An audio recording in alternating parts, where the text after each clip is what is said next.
পানিহাটিতে শুভেন্দু অধিকারীর নেতৃত্বে বিজেপির পরিবর্তন যাত্রা। এসআইআর ও সিএএ ইস্যুতে তৃণমূলকে তীব্র হুঁশিয়ারি। মঙ্গলবার এসআইআর ও ইস্যুতে পানিহাটিতে পথে শুভেন্দু অধিকারীর নেতৃত্বে বিজেপির মহামিছিল সংগঠিত হয়। সোদপুর ট্রাফিক মোড় থেকে পানিহাটি তেঁতুলতলা মোড় পর্যন্ত পরিবর্তন যাত্রা শীর্ষক এই মিছিলে শুভেন্দু অধিকারীর সঙ্গে পানিহাটি হাঁটলেন ব্যারাকপুরের সাংসদ অর্জুন সিং, বিজেপি নেতা কৌস্তব বাগচি, চণ্ডীচরণ রায় এবং জয় সাহা সহ অন্যান্য বিজেপি নেতৃত্ব। চলুন দেখে নেব সেই ছবি। আপনারা দেখছেন নিউজ নদিয়া এক্সপ্রেস।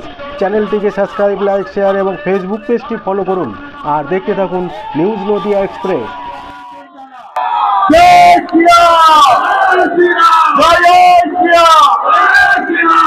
আমাদের বরণ করে নেবেন প্রাক্তন সংসদ লড়াকু নেতা রাজ্য ভারতীয় জনতা পার্টির নেতৃত্ব অর্জুন সিং মহাশয়।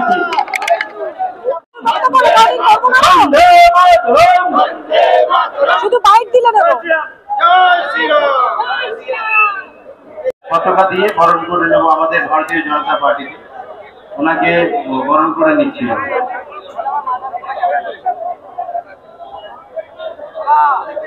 বলছি আমরা স্টেজের কাছে পৌঁছে গেছি। ওদিকে তোমার লাইট বন্দে মাতরম। স্টেজেরটা ওরা বলছে লাইট